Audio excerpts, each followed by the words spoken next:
I have an important announcement. Once we have the lunch break after a couple of sessions, ladies and gentlemen, may I request that you first check out from the hotel room and then proceed to keep your luggage in the locker room and come in and have lunch and then join us back in the conference room. I would like to make that statement. Please check out at lunch break before you have your lunch and then reconvene back into the conference room. Captain Ashok Mahapatra is online already with us. Captain, can you hear us? Yes, I can hear you. Loud and clear, Captain. Welcome. Ladies and gentlemen, Captain Ashok Mahapatra is the former Director, Maritime Safety Division at International Maritime Organization. I would now like to call upon our moderator, Captain Jaya Kumar, who is from the former Nautical Advisor to Government of India. Thank you, sir, for joining. Ladies and gentlemen, also calling in Captain Tushar Pradhan, the General Secretary, the Maritime Union of India. Pleasure to have you with us, Captain Pradhan. I'd like to call upon the CEO, Maritime Association of Ship Owners, Ship Managers and Agents, Captain Shiv Halbe. And of course, Captain Kunal Khatiyal, General Manager, Wilhelmsen Ship Management India Private Limited. And I rightly called him Mr. Personality yesterday, so thank you for joining us on stage. I'll hand this over to Captain Jay Kumar to take this forward.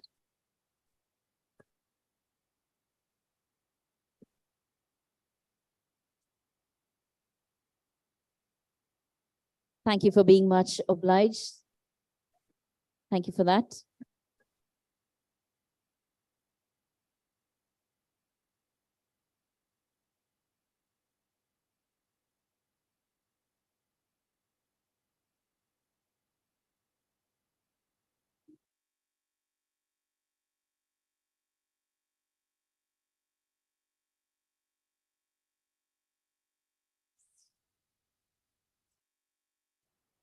With respect to seafarers' woes, we have Captain Mahapatra with us, who was the head of the Maritime Safety Committee of the International Maritime Organization. Who better than him to inform all of us as to what would be the role of IMO vis-a-vis the seafarers? Sir, over to you. Thank you, Captain Jayakumar. At the onset, first, my apologies for not being there in person. And that is not out of choice, but due to certain logistical difficulties, which I could not make it.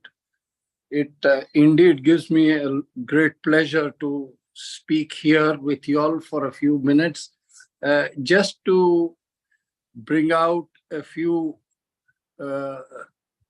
or rather clear a few cobwebs around from the minds of everybody as to who is responsible and how is the seafarers' woes addressed.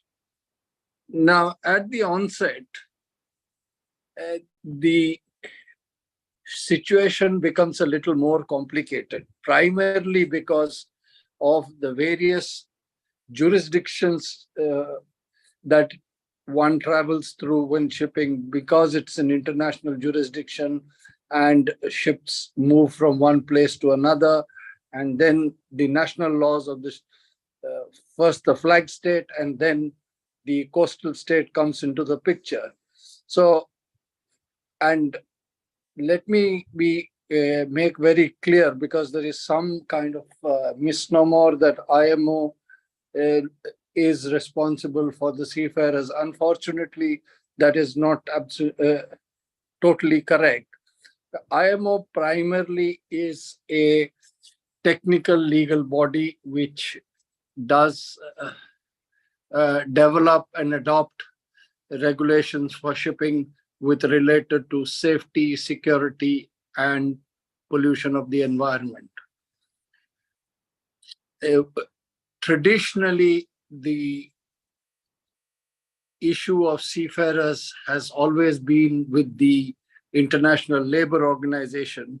And in fact, not many of you all will know that the present STCW convention, as it started, had its origins in the International Labour Organization in as early as in 1966. However, because of the peculiar setup, or rather a rather difficult setup, which are because the ILO is tripartite, and unless it is agreed among all three of them, it doesn't really carry forward. And actually, the fact is, it starts with the employer and the employee first agreeing on it before the governments come into the picture. Now, from 1966, the Committee of Training went around looking at things, and until late 1970, mid 70s, when the SOLAS Convention was ratified, and then the MARPOL was adopted, nothing had moved forward as far as the STCW convention was concerned. And during one of the meetings of the chief executives of specialized agencies, the Director General expressed concern to the Secretary General of the IMO, who was none other than Dr. C.P. Srivastava. Dr. C.P. Srivastava immediately took it on board, and believe me, we had it ready within a period of a couple of years, which led to the first STCW convention of 1978. And this is how it works. Now, when it comes to seafarers' issues, the primary responsibility lies with the flag state, where the seafarer is serving. Earlier, it was not that much of an issue because most of them served on their own flagships. But since the 70s until now, it has become a multinational crew, and the things have become very much more complicated. And this is where we have to be very careful in dealing with it, and we have to be sensitive also. So the prime this thing comes out is that the ship owner must keep liaising with both the flag state as well as the coastal state, and in addition to the certificate issuing country or the nationality of the crew. And again, like I said, it is complicated because with multinational crew, you may have different crews on board various issues. So when I hear that what is IMO doing or what is not doing, it's very difficult to explain that. First, IMO is not a policing body. Second, whatever the regulations that are developed, even that we do not have the authority to ensure that it is being implemented. That is because every country has a legal system of its own, and these international laws have to be translated into national laws. And it's only then does it get the blessings of the law. And if this is not done, the courts nowhere in the world will accept it. So that becomes, so one of the things that needs to be done is that the ship owner agreed he has a lot of difficulties, but he must develop proper communications with all these three entities, namely the flag state, the national state, and the coastal state. And this is where it becomes very difficult, because in both coastal states and flags, mainly in the coastal states, they are governed by the national laws of that state. And that can be very complicated for the simple reason the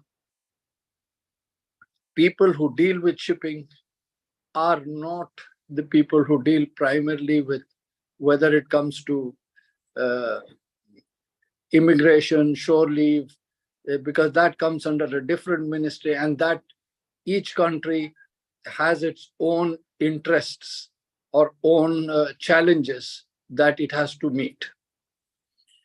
So this is all I would start off with. Of course, I'm open to answering questions, and after hearing the panel, we can have a discussion and see what is the best way forward.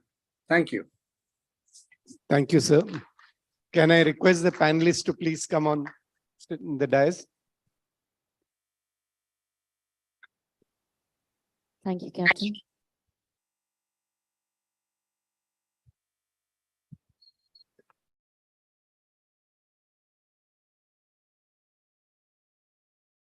We have heard the perspective from the IMO, its role, and how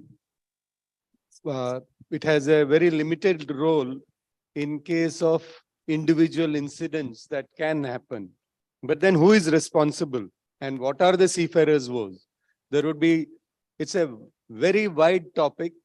I think there is a time constraint. Shaukat has said that we should try and wrap it up as quickly as possible. From the seafarers' side, since it is seafarers' woes, I will ask their representative to bring in his point of view, and then we will request the ship owner's side. So, Captain Tushar.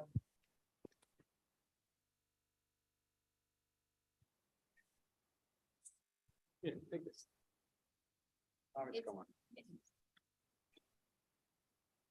Good afternoon, ladies and gentlemen. Good afternoon, sir, and my colleagues on the dais. Thank you for giving us this opportunity to speak on behalf of the seafarers. I represent the seafarers, the officers union, and day by day what we say is we get a lot of these messages coming in. The grievances have increased threefold. There is not a single day where there is not a message about a seafarer having issues with respect to wages, discrimination, being stranded.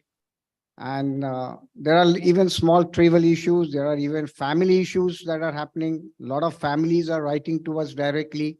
Sometimes we feel, do we have a role to play in this? Because it's a personal matter. It should be sorted out between themselves.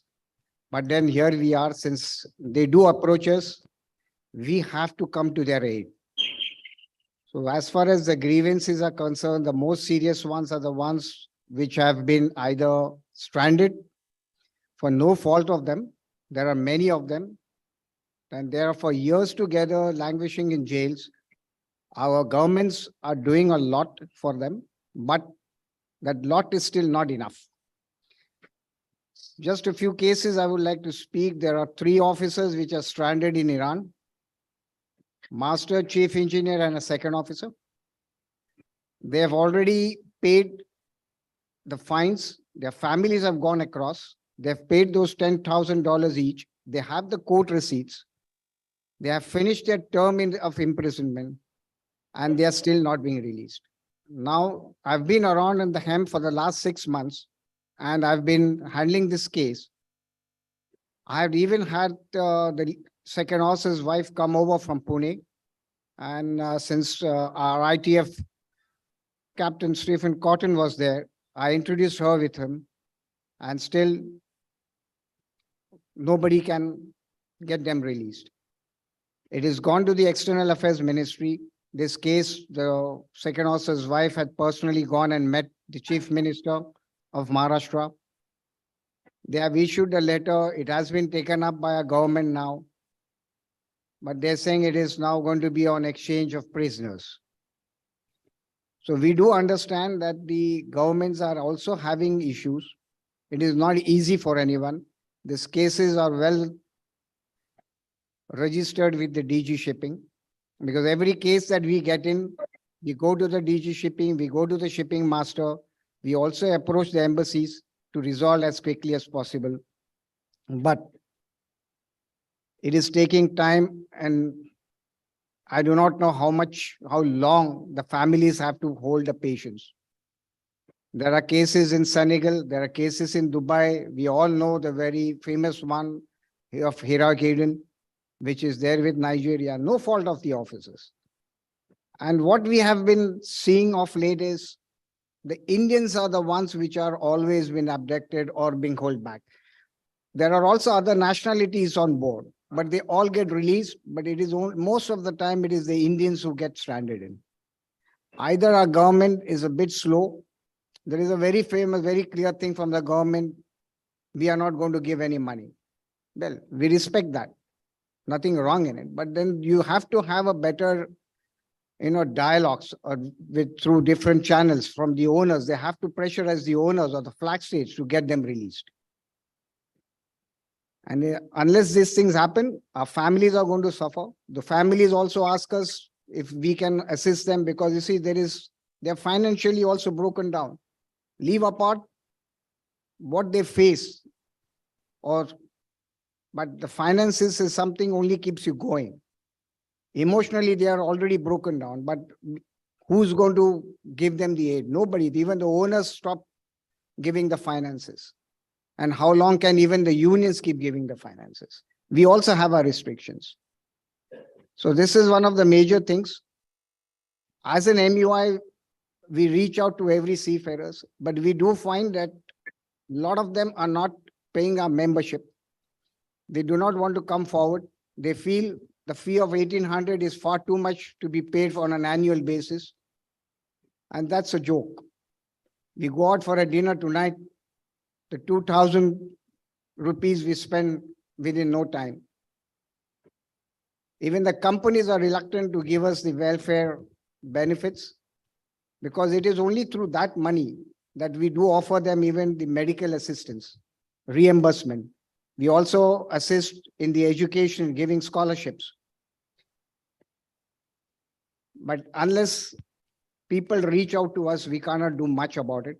We also help people with the COCs, CDCs, and there is an endless programs that we help as from the MUI. So I would like to request all the major companies and all officers to be the members so that we can take it and help them out and their families. Thank you very much for the time, sir. Thank you, Captain Tushar. What we have heard is the problems that the seafarers face, the solution, who is responsible. We are still to come to a solution. Before I give my view on it, I will ask the Maritime Association, the MASA's Chief, Captain Shiv Halbe, to give his views. Good afternoon, and dignitary on the dais and my colleagues on the panel. The topic actually deserves probably a day's or 2 days seminar and not a 10-minute discussion.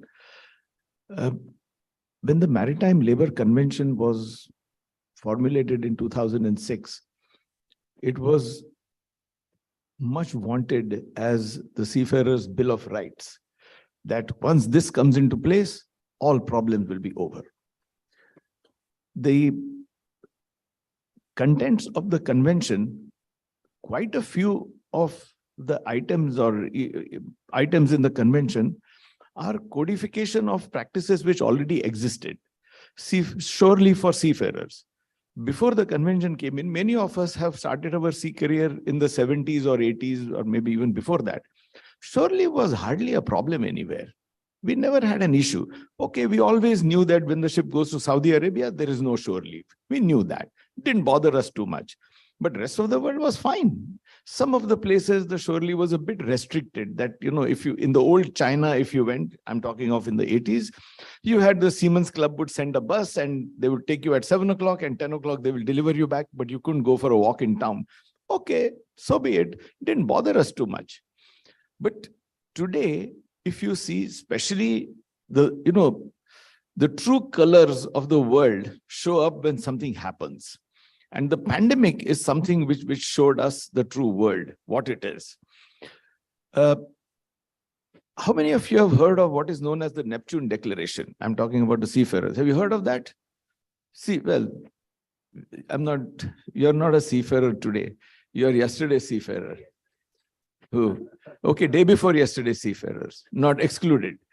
So when this issue of shore leave for seafarers, etc., came up and crew change problems came up during the pandemic, a lot of the big boys, including us, we signed something known as a Neptune Declaration, which essentially said that we will not interfere with very broadly, I'm saying, with the crew change issues for commercial reasons, which technically meant that many of you may be aware that the commercial world they got their act together and they said that during the currency of that charter, there will be no crew change between this date and that date, or 15 days before that, or things like that, very broadly. Even today, those charter parties exist. Even today. I mean, how bad can we get?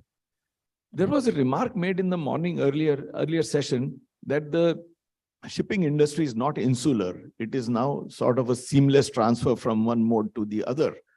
Well, the financial world doesn't think so, I think, not as yet.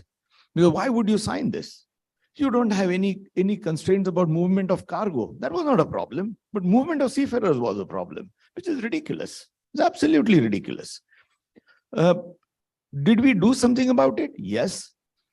Singapore, as you know, is a shipping hub. And Singapore used to come out with directives for crew relief, how it will happen, which was very, very stringent. We, as MASA and FOSMA and IMEC, got our act together, and we pressurized the Singapore authorities that this will not happen. You can't make all the nice noises in one place, but do exactly the opposite when it comes to crew changes. And it's not acceptable. They did change. They made some changes for us in India, but they did one thing and said, please don't make us issue a circular. We will not issue a circular. When you do this, we will just agree to it. Because they didn't want to announce to the whole world that they have changed. It was creating different set of problems for them because the policies that the Indian government had about isolation, quarantine, etc., other countries had not adopted. So they had a problem with that, which is fine. One small other item I would like to mention, there are quite a few items, but one more. The Maritime Labour Convention talks about facilities for seafarers welfare center within port limits. How many ports in India and rest of the world have these welfare centers within port limits? New ports are coming up all over the world, including our country, and nowhere there is a requirement of a welfare center. But why did our government and other governments sign the Maritime Labour Convention then? They don't sign it. So you can't pick and choose as to what is convenient to me, I will implement. What I can get others to implement, I will make them do it, but I will not do it. It doesn't work like that. I think the world is changing, and we need to be bold and stand up and demand that. Thank you. Thank you, Halve Saab. I'm sure very valid points that have been raised. I'll now bring in Captain Kunal with his perspective on this issue that we are discussing now. Good afternoon again, everyone. Thank you for having me on this panel. I think this is a great, it's a very relevant topic up for discussion. And as I totally concur to Captain Halbe that after MLC, we thought all our troubles were over. Whereas it looks like the troubles are only becoming bigger and bigger. Just for the sake of discussion, the discussion is about seafarers' woes. And I think I would like to break down the seafarers into 4 different categories here. just for the sake of discussion. One is somebody who's on board, who probably has most standard companies, most companies have a good, very well defined grievance mechanism where seafarers know what they need to do if at all they have any issues, any concerns. Seafarers at home doing nothing, spending time with family, their woes are addressed in many ways by their employers, companies where they are serving. Thirdly, there are seafarers who are at home, but going for their next level competency examinations. They have woes which I have reasons to believe that are still not addressed in the right manner or not holistically addressed. And maybe there are areas where we can do something about it. And fourth category, which is in my opinion the most important category, are the aspiring seafarers.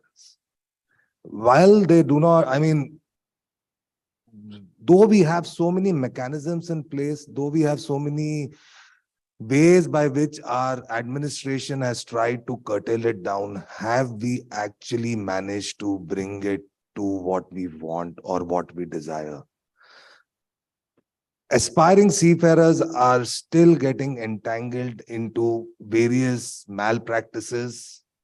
And how much are we, as Captain Halbe used, so I would just like to use that word, big boys able to do about it?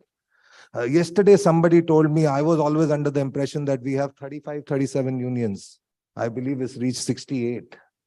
I mean, and these aspiring seafarers, why I am bringing them up here is because over the last 24 hours, we've been constantly discussing how do we attract seafaring as a profession? How do we take this profession out in the remotest of the areas in the country?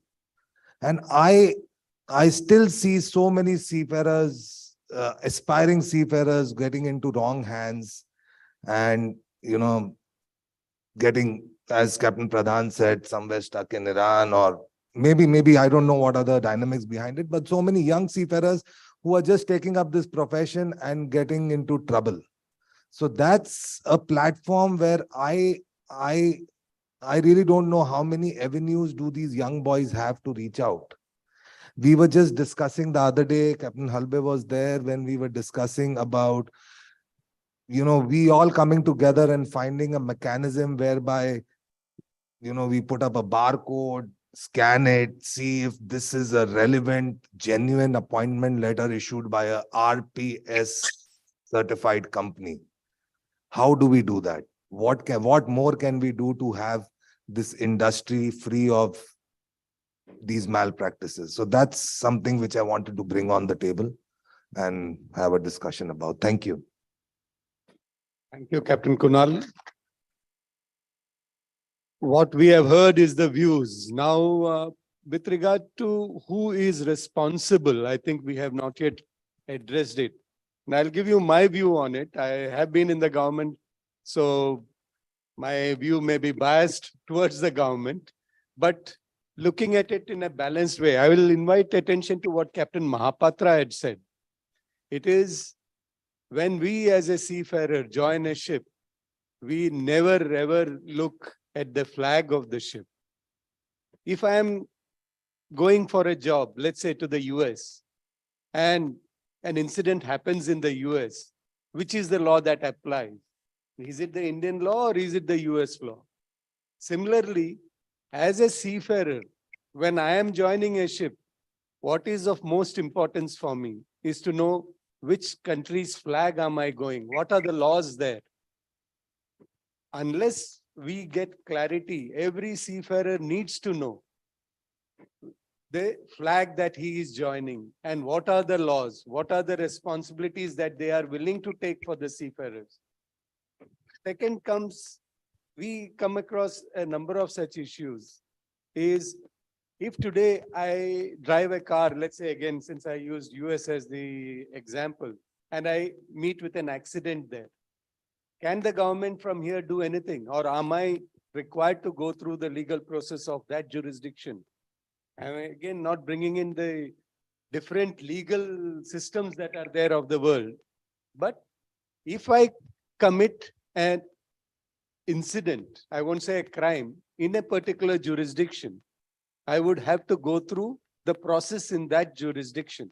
So if I have possibly committed a crime, which the authorities of that place believe it is, then can the Indian government interfere straight away, or will the courts of that place need to take a decision? Most of the times we find that when a seafarer is in trouble, they would then refer it to the administration. If there is a legal issue involved, supposing I have committed a crime over there, I have gone and killed someone. That's an extreme example, but just to stretch it, can the government of India do anything? Or is it going to go through the process that is defined in that country where the incident has occurred? Now, we can have different perspectives. There was a ship I'm not going to the specifics, where the ship feels that they have not committed a crime. But the jurisdiction where the incident occurs, they believe that that incident constitutes a crime for them. Whether it is right, wrong, who decides? It is the legal system of the place where the actions are taken. What can the government do? Government can at best request the case be expedited. It is not that the government can go and say, he is my citizen, please release him. That is not possible. So as a seafarer, one, what we have to always keep in mind is the flag that we are working on. Two is the company. As an employer, the employer has a lot of responsibility. And good companies stick to their employees. We have come across incidents where incidents have happened and the companies have continued to pay salary to the seafarer much beyond what was expected. So there are good companies and there may be not so good companies.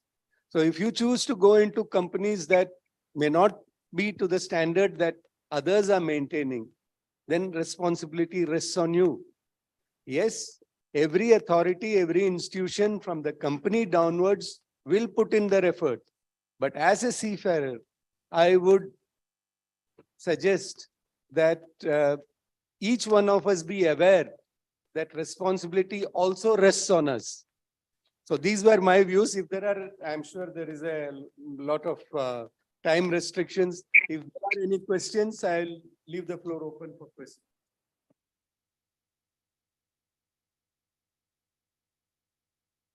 I do see there's a question there.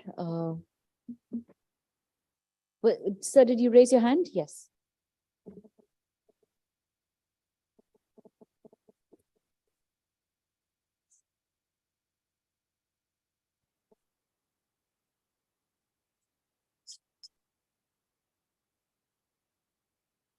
Thank you. Good day to you also. My name is Captain Saudi Cardozo, sailing master. Basically, so I have listened to you also. You guys are the guys who are leading us. About the seafarers' woes, I want just to sum up with three of some of our woes, which we have. First of all, with the COVID pandemic, we seafarers have been imposed on the COVID boosters to be taken on and off. Two vaccines were taken. On top of that, a booster. Now with this, our reluctancy we have shown to the companies, a lot of companies, and even the authorities have told some of them the hazards of these COVID boosters. Now what happens? Some of the countries are imposing on the seafarers. Without a booster, you won't be able to come inside. So this presents us in a very worse situation. Okay. Yes, and then that's what you can say about the seafarers. Probably the retirement age will not be 60 anymore. It will be 45, 50 with all these things, with the COVID vaccines and all. We see a lot of medical examinations and all the hemoglobin levels and all are coming up of the seafarers. So no one thinks about all these things. With these conditions, I can say most of the seafarers, you can see the crew, you can see mostly 45 to 50, they are off the sea. There won't be any more about 50, 45, 50 people in shipping, Another kind of woes, I'll sum up all at the same time. We are about streaming line about our SDCW courses. Now we are sailing continuously, 2 years, 3 years, 5 years continuously. Why are we imposed upon refreshers? On and off, we are going for refreshers, doing all these things because we are continuous. Like some countries like Australia and all, they just seafarers are doing it continuously. They don't have to revalidate, they're going to have to go to revalidation. This is your experience. You have done continuously sailing. But here we are imposed on this ability, it becomes a little hazard. With this condition, so these are all the circumstances which tend the seafarers discontinue, go short. And shipping will be mostly for the young guys to come soon in the future. That's what. Thank you, sir. That's what my. Thank you for the questions. The first one, if I will just put it in a brief perspective, essentially what you are asking is there a different or there is a different regime for seafarers other than the other travelers? If I am a traveler, let's say going into a particular country X, I am not required to do a third COVID booster. But if I am a seafarer, I am required to do a third booster. I would ask Nalbe to just give his views.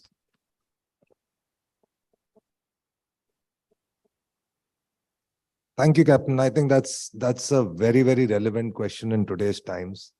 And seafarers, from what I can say is that seafarers are not being treated differently by any country. If I consider myself as a non-seafarer, if I'm traveling to a particular destination with 2 doses, seafarer can also travel with 2 doses. There are various ship owners who have in their wisdom decided that seafarers serving on their vessels should have 3 doses. That includes a booster. Okay. There are many owners who are amenable to change, and we have few of them. I'm speaking to you on behalf of right now my company, the company I work for, and they are amenable to change, and they have agreed to, accept joining basis full vaccination without the booster. But there are a few ship owners who still insist on a booster dose. So it's a very genuine concern. And I think most companies in the town are taking this up in their own way with the ship owners to try and find a solution to this. Yeah. Thank you, Captain Kunal. I think I would request all ship owners to please note that there should not be discrimination for the seafarers. If there is no particular the traveler to that jurisdiction taking additional.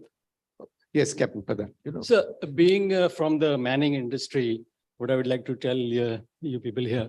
See, the thing is, even today, there is a particular country like Japan who insists on 3 doses. So from a ship owner's point of view, I say that might as well vaccinate all my crew to 3 doses, because tomorrow you may have to suddenly carry out crew change in Japan. And then what do we do? So that is the reason. It's not to harass somebody or something, but there are still certain areas, certain countries, Brazil is one of them, Japan is one of them. They insist on 3 doses. So what do? I'm giving 2 examples, but that is the reason. I think that should answer your question. It's not to harass you or something. It is a necessity. COVID is gone. Here we don't consider COVID at all, the way we are sitting right now. But it's not the case with other countries. And we are international seafarers. We have to comply with every country. Thank you. And thank you, Captain Pradhan. I think that answers the query that there is no discrimination per se. It is requirement of the certain countries and ships, since it travels all over the place, it is necessary to meet all the requirements. I would, and one other thing, COVID is a relatively new issue. Okay, it started only in 3 years ago, and a lot of things have been reactive. Even the World Health Organization has given guidances which are reactive guidances. They have not given. If you see their policy for polio eradication or etc., it's a very well-founded, strong policy implemented globally. But COVID, they don't have because they are reacting. As the data comes in, they are reacting to that. That's unfortunate. So secondly, you raised the issue about STCW, and I would like to answer that. STCW is very clear as to which courses you need to refresh every 5 years. It is categorically given in chapter 6. And our government is only following the STCW. Captain Jaikumar will answer maybe more that our government is required to undergo audits for compliance with STCW. And that's the only reason we are required to do that. Now, I don't want to comment about what Australia does or what South Africa does. I don't think I have any right to comment on what they do. But it's only for compliance that we are doing the revalidation or refresher, as you mentioned. That's all. Yeah.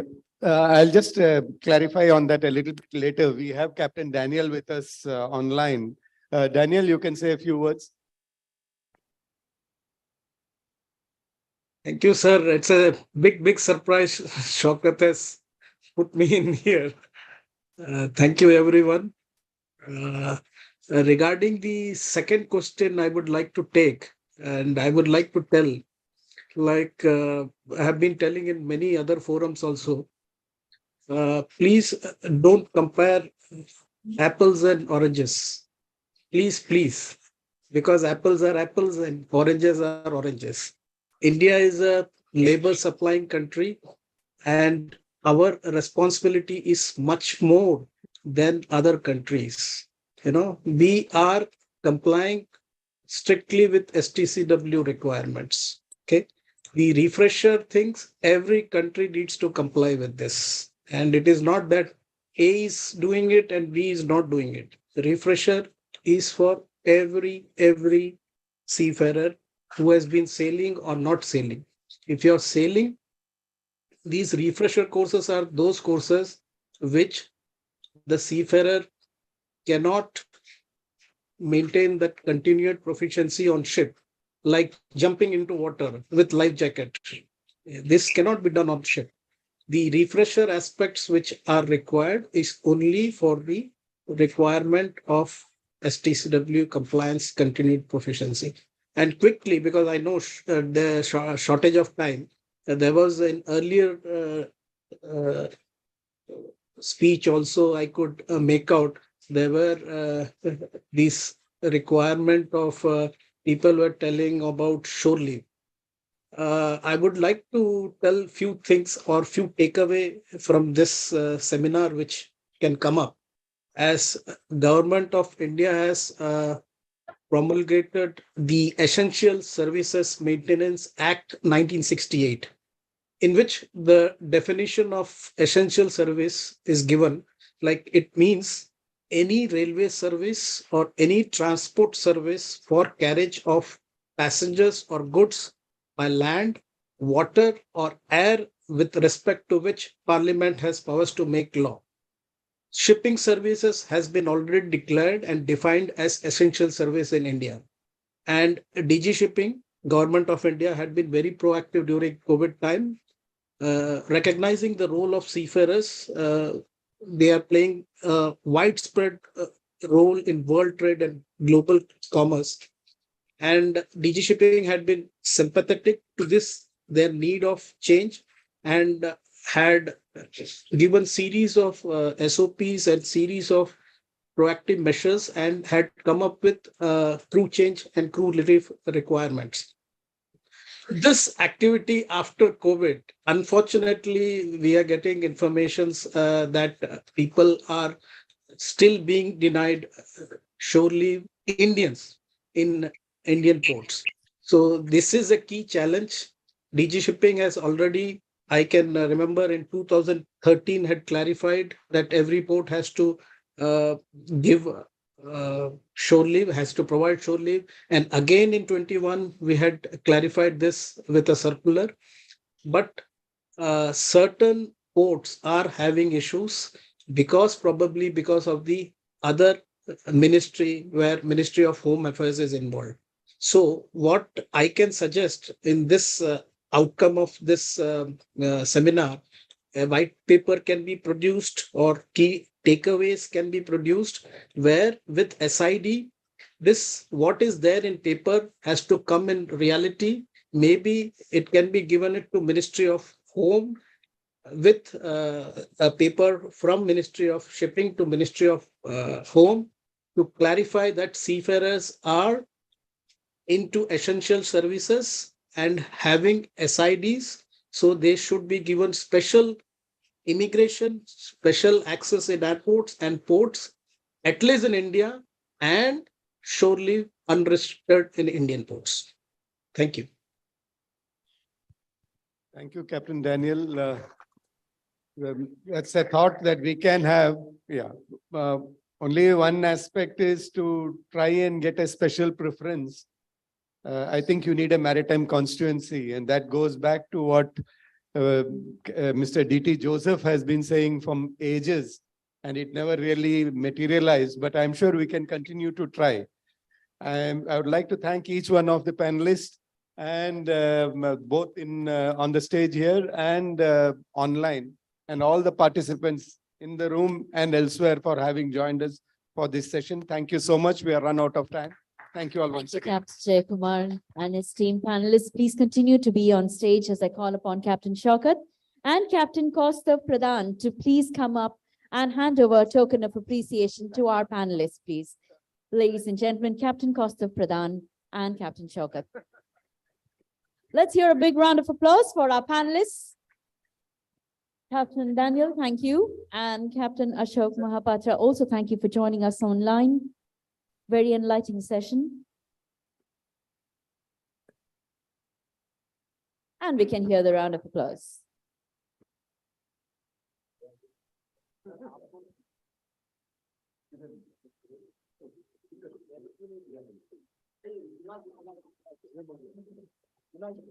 I think this is a little takeaway that you'll never forget.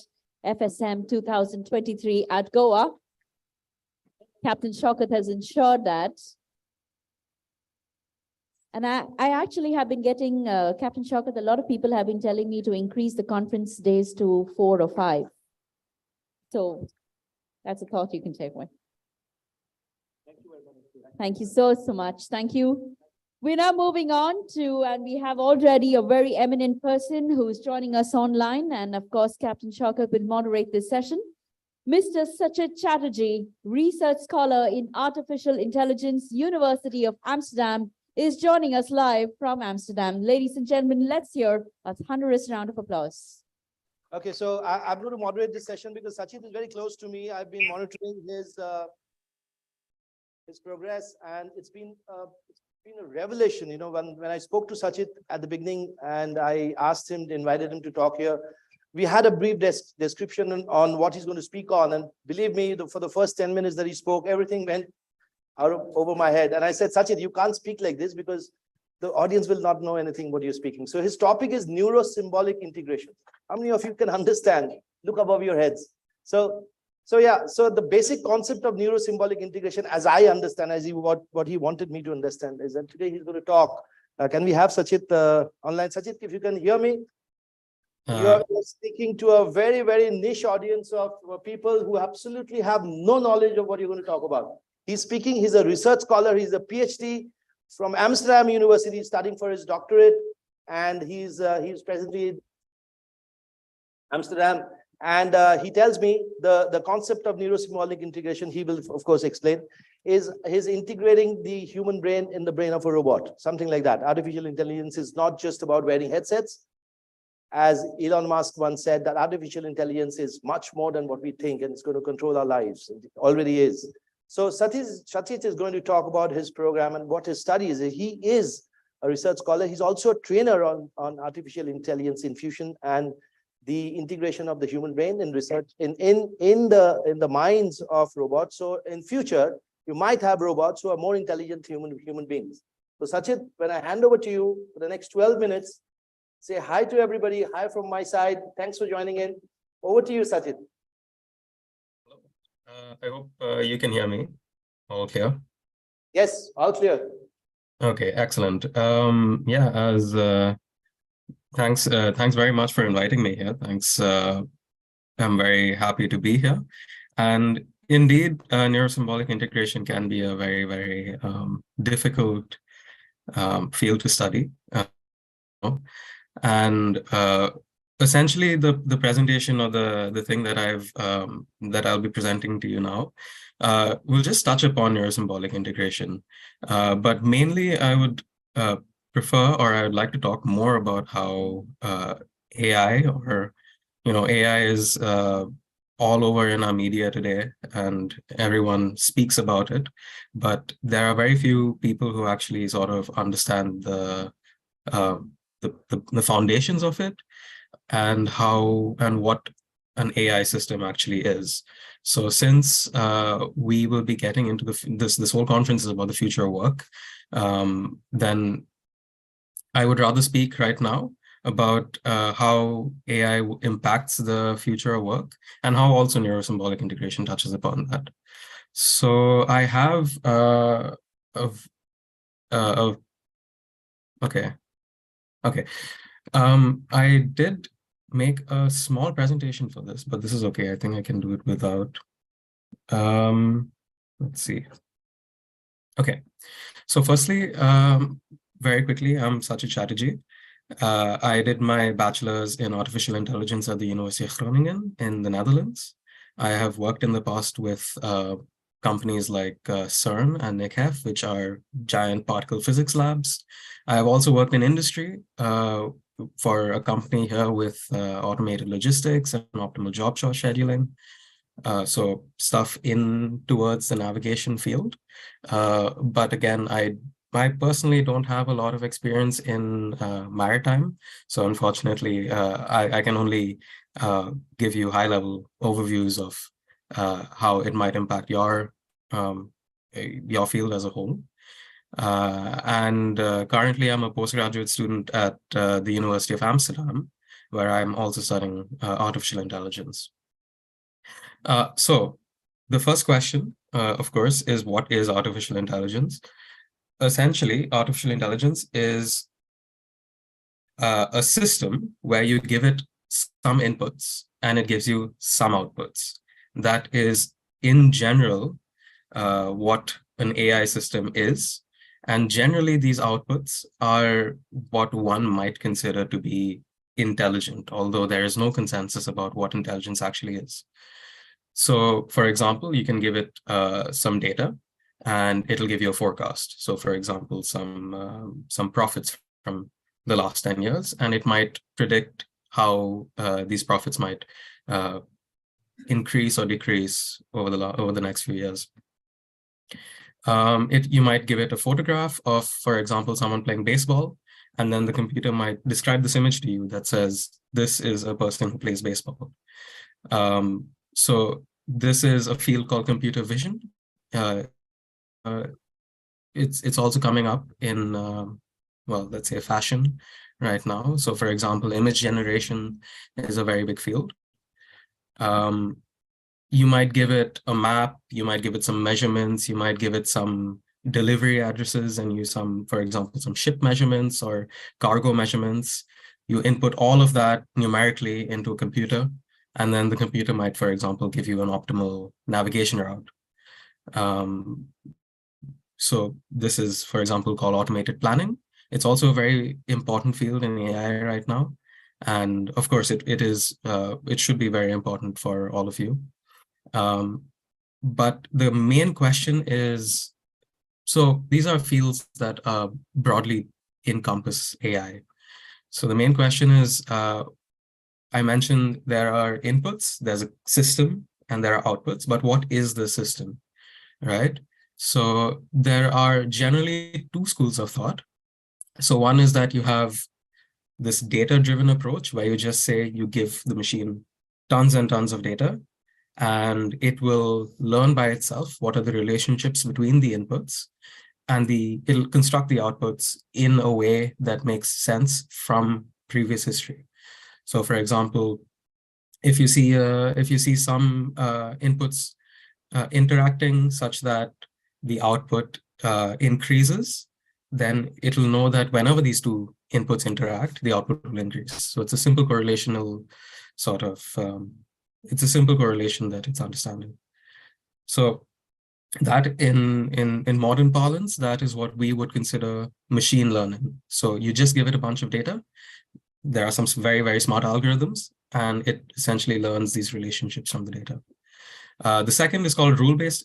They're called rule-based approaches, where essentially you as a human come up with some sort of reasoning architecture. So you say, if, a flowchart, for example. So for example, if my lampshade doesn't work, then do first check if my lampshade is plugged in. If it's already plugged in, then see if the bulb is working. And then if it is working, then you need to repair the lamp. And then for each of these steps, you also have a condition that says, what do you do if, for example, the lamp is not plugged in? So you plug in the lamp. So so this is called rule-based AI or symbolic AI, and it essentially doesn't rely on data. It relies on how humans in general have decided how things in the real world relate to each other. So the first field, to recap, is called machine learning, where we learn from data, and the second is symbolic reasoning. How do they differ? Well, machine learning, as I said, finds patterns in the data, and generally it is able to learn from large amounts of data, and it's able to scale very, very well. So the current trend in machine learning research is the more data you have and the larger machine learning models you have, like the larger computers that you have, the more powerful computers you have, the better your outputs. And in some schools of thought, this will scale very, very well. And indeed, you guys must have heard of stuff like ChatGPT, GPT-4. Now Microsoft has come out with a new set of packages for Office. So all of these come from that school of thought, where essentially you throw billions of, for example, words at it, and then it predicts or it generates billions of new words in the same style as your input data. Symbolic reasoning relies on symbols, and it relies on the rules that humans have gathered. So it relies on expertise, it relies on these domain-specific knowledge. And generally, these systems really can't scale, and they are not very flexible to new types of inputs, because of course, if I'm a human expert and I'm designing these rules, and then if I, for example, have a new type of input, or for example, a new type of ship, then I would need to understand the ship before I could create any rules about it in the first place. However, machine learning outputs are very, very hard to explain. So for example, it might give you, you give it a map, you give it a destination, you give it some sort of information about deliveries and cargo. It will give you a navigation chart, but it is very difficult to explain why it made the decisions it made.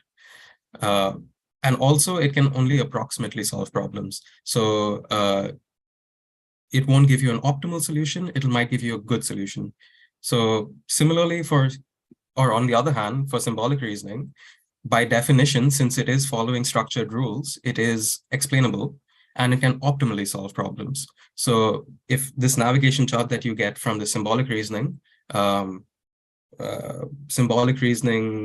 program or system will be the optimal one. However, it doesn't scale.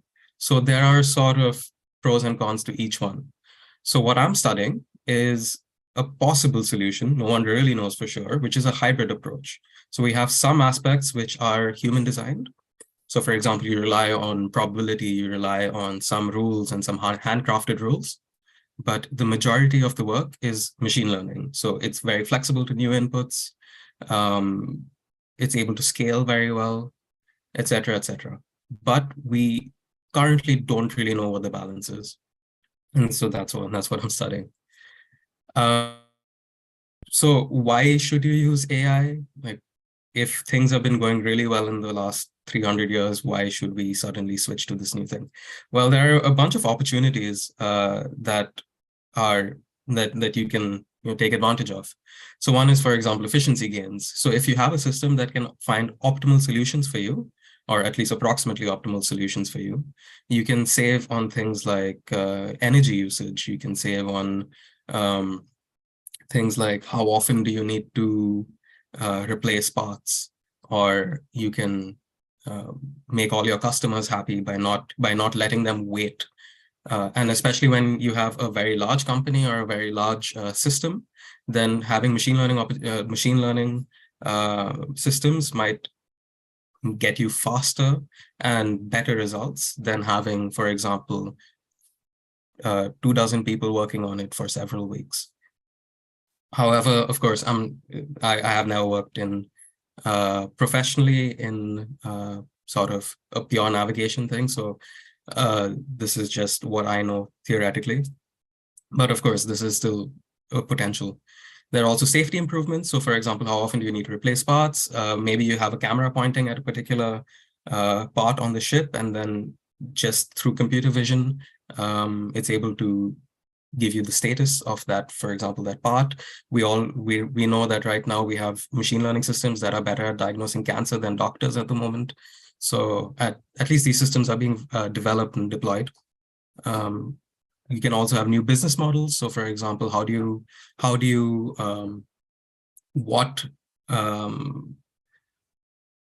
let's say what cargo is more important, how do you efficiently get it from one place to another?